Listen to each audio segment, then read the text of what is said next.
You know, the first thing that we believe is that for students to learn, they have to feel like they're in a safe and a secure environment.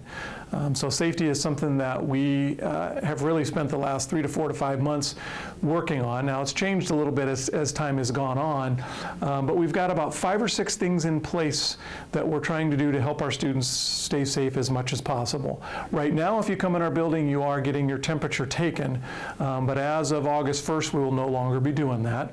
We do have that if you're in the building and in a public place, you do need to wear a mask or a facial covering. We do have social distancing going on across the building, and I don't know, you might have noticed as you came in, a lot of furniture has moved. As a matter of fact, in our classrooms, a classroom that might have seated 30 before probably is going to look at around 10 to 12, depending on the classroom. And so we've got all of the chairs socially distanced on that. Many of our frontline workers have a plexiglass shield in front of them so they can protect themselves and protect the students. Our cafeteria is going to be a grab and go, so no open buffets, no anything like that. Limited seating in our cafeteria, so a majority of the students will be going in other places.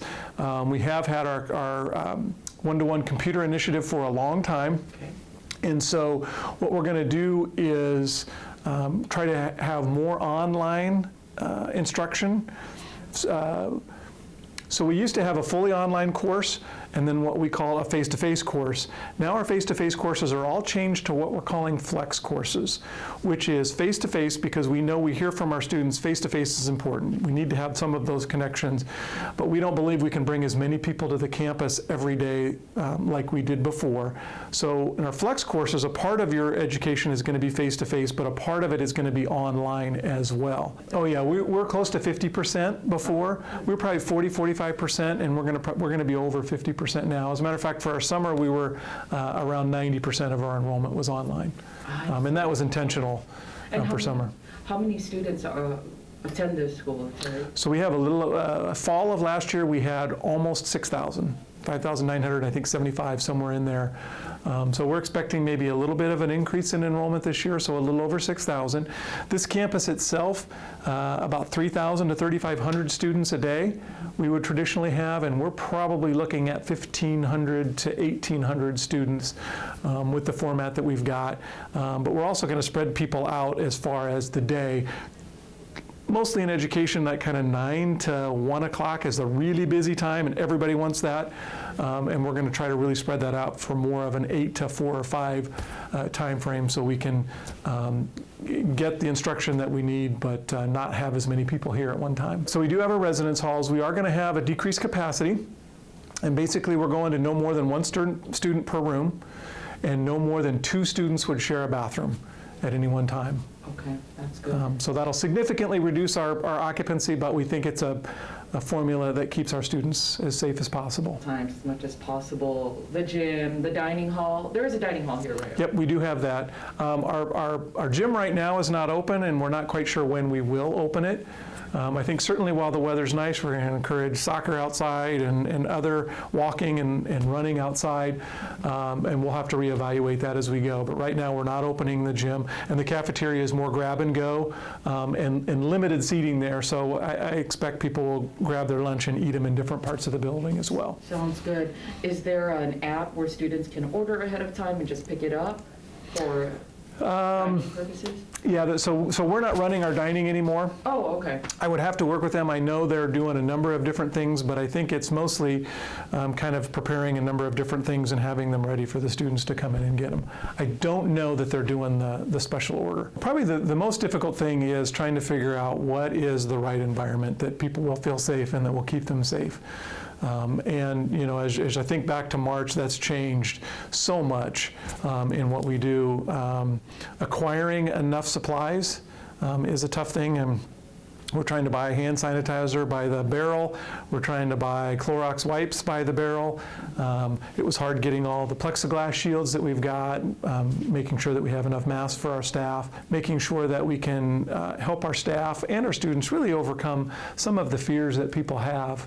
You know, I think we're dealing with the pandemic, but we're also dealing with the fear that the pandemic is bringing. Could you talk a little bit about that? How Sure. it's accessible for students? Sure. Well, assuming we get our orders that we all have that tell us that they're going to come in, yeah, within each classroom will be hand sanitizer and Clorox wipes.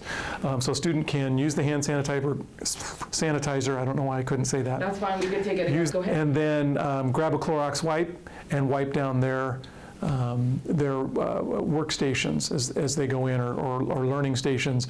We're not having classes back to back, so there should be time, but at the same point, we don't have the cleaning crew to clean every room after it's being used. So we're going to really work with our students to make sure that their environment is as clean as possible and do that. So we'll have a significant amount of sanitizer and for the Clorox wipes, but we'll also have their units that when you walk in the front doors, you can put your hand on it, you don't have to touch it, and it'll disperse the hand sanitizer. So, and in the cafeterias and in all of our major public areas as well. Excellent. And cleaning crews, is that ramping up as well? Are you going to have them cleaning more frequently throughout the day, Terry?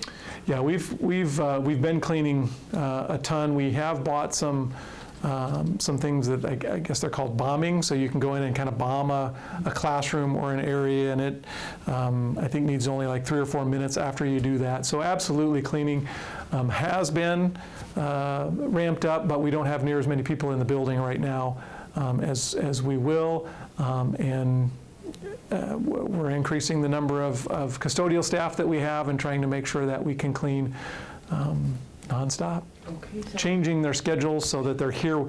Sometimes with our cleaning crew, we would have our schedules so that they would clean when the students aren't here, and we've changed all that so they're cleaning as students are here. Roughly half of our courses that we offered are here on campus, and a majority of those are going to be lab environments. And so again, try to spread out that lab environment. It may be that the nursing lab was all 10 to noon before, and now we're going to have maybe half of the group in the morning and the other half in the afternoon, so that we can keep that distance and so that we can give the appropriate learning environment. It is going to increase staff costs, as now I've got to have staffing to cover a lot more lab time than we had before.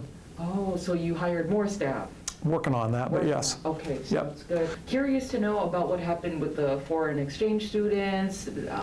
Did they go back to their country? How's that coming along? What's the update on that, Terry? Yeah, the students return to their country. They're just finishing up the online courses, and they should have their diplomas within a couple of weeks. Okay, sounds good. And then any update from the students earlier this year, the J1 visa students that came from South America? Yeah, that was the ones I was talking about. Oh, that one. Okay, excellent. Trying to think. Anything else?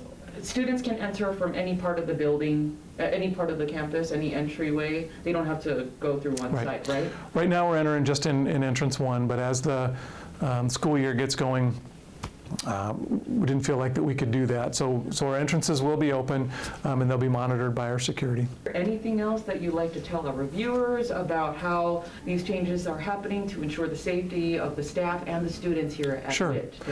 Yeah, probably the biggest thing is, it's still a moving target. Whatever we're doing now could change in a week, 2 weeks to 3 weeks, and what we're going to do is continue to monitor the CDC, continue to work with public health, and try to make as safe and secure of an environment that we can for our staff and for our students.